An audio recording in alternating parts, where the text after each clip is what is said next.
आत्मीय भाइयों और बहनों, आपको पुस्तक निरोग जीवन का राजमार्ग लेखक श्री राम शर्मा आचार्य कोड SV4 पढ़कर सुना रहे थे। पिछले वीडियो के क्रम में आपको इसी पुस्तक के पृष्ठ 15 से पढ़कर सुनाते हैं। विषय रोग से डरने की आवश्यकता नहीं। आइए सुनते हैं। साथियों, प्रकृति हमें बीमार नहीं पड़ने देना चाहती। साधारणतया जो लोग कुदरत के पास रहते हैं, साहचर्य बनाए रहते हैं और प्रकृति के मामूली नियमों का भी पालन करते हैं, वे बीमार नहीं पड़ते। बीमार पड़ने पर भी प्रकृति हमारी गलतियां सुधारने की चेष्टा करती है। रोग प्रकृति की वह क्रिया है जिससे शरीर की सफाई होती है। रोग हमारा मित्र होकर आता है। वह यह बताता है कि हमने अपने शरीर के साथ बहुत अन्याय किया है। अनेक कीटाणुओं को स्थान देकर विष एकत्रित कर लिया है। रोग उस आंतरिक मल का प्रतीक या बाह्य प्रदर्शन मात्र है। यह प्रकृति का संकेत मात्र है जो हमें बताता है कि हमें अब अपनी गलतियों से सावधान हो जाना चाहिए। शरीर में स्थित गंदगी, विष, विजातीय तत्व या अप्राकृतिक जीवन से सावधान हो जाना चाहिए। रोग शरीर शोधन की ओर हमारा ध्यान आकर्षित करता है। साधारण पढ़े लिखे या मूढ़ व्यक्ति रोगों से बुरी तरह भयभीत हो जाते हैं। वे उसके कारणों को समझने की चेष्टा नहीं करते। प्रकृति यदि अपनी ओर से बीमारियों को ठीक करने की योजना भी करती है, तब भी वे उसके मार्ग में रोक लगा देते हैं। देखा है कि अत्यधिक दवाई और इंजेक्शन इत्यादि का प्रयोग हानिकारक सिद्ध हुआ है। स्मरण रखिए, रोग बिना कारण के कभी उत्पन्न नहीं होते। शारीरिक या मानसिक विकार उत्पन्न होते ही सर्वप्रथम आप यह मालूम कीजिए कि शरीर में किन किन कारणों से रोग के कीटाणु उत्पन्न हुए। क्यों आप बीमार पड़े? प्रकृति के किस नियम की आपने अवहेलना की? रोग का वास्तविक कारण समझ लेना चिकित्सा की आधारशिला है। रोग प्रतिकार के रूप में प्रकट होता है और यह पहले विषम अवस्था का अंत कर देता है। रोग मनुष्य के शरीर में इसलिए होता है कि उसके लिए रोग की आवश्यकता है। रोग स्वास्थ्य लाभ करने का एक उपाय है। रोग के द्वारा जब शारीरिक विकार बाहर निकल जाते हैं तो मनुष्य स्वस्थ हो जाता है। बाहर हम जिस रोग को देखते हैं वह रोग का लक्षण मात्र है, रोग नहीं। मान लीजिए किसी व्यक्ति को जुकाम हो गया अथवा फोड़ा निकल आया तो हम इसी को रोग मान लेते हैं। प्राकृतिक चिकित्सा की दृष्टि से यह रोग नहीं है, वरन रोग के लक्षण मात्र हैं। रोग से शरीर की विकृत अवस्था का पता चलता है। रोग के प्रति हमें अपने दृष्टिकोण को बदलना होगा। हम रोग को शत्रु नहीं मित्र माने, अर्थात निराशावादी बनने के स्थान पर आशावादी बने। हमें यह विश्वास रखना चाहिए कि रोग हमें पूर्ण स्वस्थ कर देगा, संचित विकार निकाल देगा जो शरीर के लिए लाभदायक सिद्ध होगा। यह मानसिक परिवर्तन प्राकृतिक चिकित्सा का सहकारी है। जो व्यक्ति अपने रोगों से मुक्त होने के लिए जितना ही आशावादी बनेगा, सुखद कल्पनाओं और मधुर आशाप्रद विचारों से अपना मन भरा रखेगा, उसे रोग एक मित्र प्रतीत होगा। शरीर से हट जाने पर भी रोग सूक्ष्म रूप से अंतःकरण में विद्यमान रहता है। डॉक्टर के लक्ष्मण के शब्दों में आत्मा के अंतर्भूत आनंद को भूल जाना ही रोग है, जिसके कारण मन में इच्छाओं का उदय होता है। आत्म विस्मृत ही रोग है।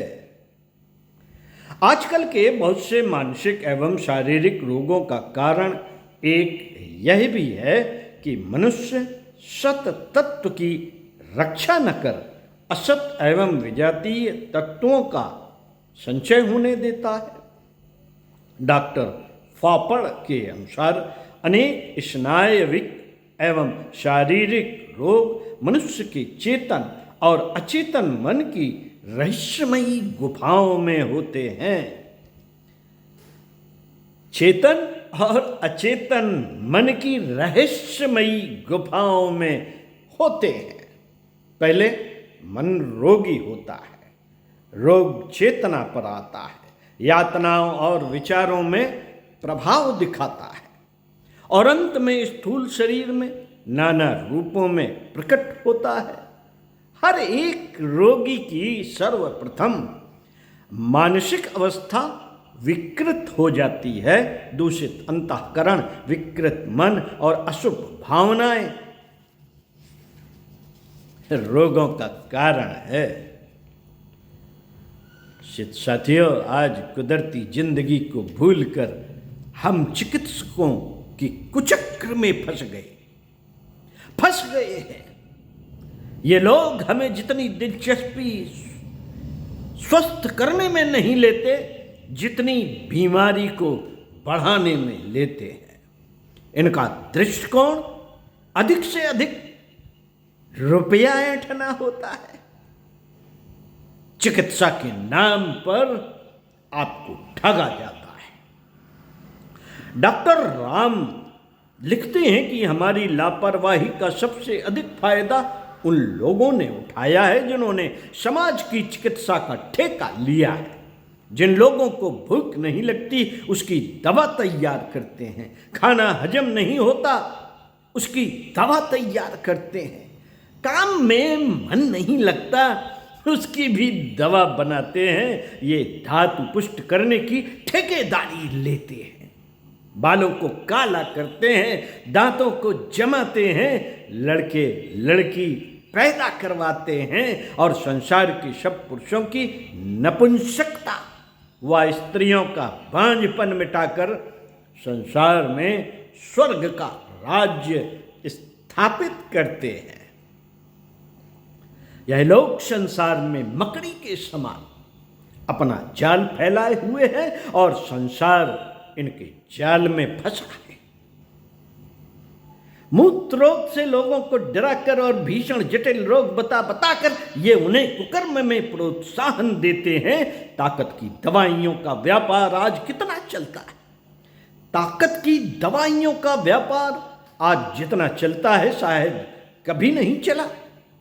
दुबले पतले व्यक्तियों को व्यर्थ ही रोगी कहकर ये अटकाए रहते हैं। गुप्त रोगों में रुपया पानी की तरह बहाया जाता है और युवक चुपके खूब उसमें ठगे जाते हैं। हर एक साधु, फकीर, कविराज वैद्य बना बैठा समाज को चूस रहा है। अधिकांश दवाइयाँ ऐसी दी जाती हैं जिनमें साधारण चीज़ों के अलावा कुछ भी नहीं होता। कभी कभी पानी दे दिया जाता है। 90% रोग तो प्रकृति स्वयं चंगा कर देती है और चिकित्सक उसका श्रेय लूटते हैं। बुखार, खांसी, दुखने वाली आंख, पेट विकार अधिक अंशों में कुदरत द्वारा ही ठीक हुआ करते हैं, किंतु इन्हें ठीक करने का सेहरा डॉक्टरों के सिर पर बांधा जाता है। प्रकृति का विधान ही ऐसा है। कि हमारी मामूली बीमारियां स्वयं ही ठीक होती चलें, इनमें हमारे अंदर बैठा हुआ आत्मविश्वास ही काम किया करता है। मामूली दवाई दी जाती है तो हम समझते हैं कि हमें दवाई मिल रही है और हम चंगे हो जाएंगे, हमें चंगे हो जाना चाहिए। इस भाव से हमारा ही आत्मविश्वास प्रकट होकर हमें स्वस्थ होने में सहायता करता है। प्रायः देखा जाता है कि किन्हीं साधु, वैद्य, हकीम या डॉक्टर पर हमारा विश्वास ज्यादा है। इसकी दवाई से हम अवश्य ही चंगे हो जाएंगे। इस भावना के साथ हम उन महाशय द्वारा दी गई जो भी चीज प्रयोग में लाएंगे उसी से लाभ होगा। यह है प्राकृतिक चिकित्सा। यह है प्राकृतिक चिकित्सा में आत्मविश्वास का चमत्कार। हमारे देखने में अनेक बार आया है कि अनेक असाध्य रोगी मानसिक शक्ति के सफल प्रयोग द्वारा अच्छे हो जाते हैं और अनेक शारीरिक रोगों को ठीक कर लेते हैं। हमारे विचारों का जो विलक्षण प्रभाव हमारे स्वास्थ्य पर पड़ा करता है, उस मनोवैज्ञानिक चमत्कार से आज लोग अनभिज्ञ हैं। रक्त तब तक दूषित रहेगा और रक्त जब तक तब तक दूषित रहेगा और हमारा शरीर रोगग्रस्त रहेगा जब तक हमारे विचार रोगी और दूषित रहेंगे। स्वास्थ्य, बल, दीर्घायु की उत्पत्ति पवित्र विचारों द्वारा ही संभव है। प्रकृति वही है जो आदिकाल से थी, उसके संपूर्ण नियम अटल हैं, उन्हें तोड़ने में क्या राजा क्या रंग। दोनों ही को समान रूप से सजा मिलती है। वे अटूट, अपरिवर्तनीय और चिर सनातन हैं। प्रकृति विरुद्ध जाकर हम नए रोगों की उत्पत्ति कर रहे हैं। प्रकृति की गोद में विचरण करने से आदिम निवासी हमारी सभ्यता के अनेक रोगों से अपरिचित थे। ओम शांति। पंडित श्री राम शर्मा आचार्य। अगले विषय रोगों तथा अस्वस्थता को निमंत्रण, इस बारे पर बात करेंगे। परम पूज्य गुरुदेव के विचारों को जानेंगे। तो साथियों सुनते रहिए कुछ अच्छा और पढ़ते रहिए कुछ अच्छा। ओम शांति।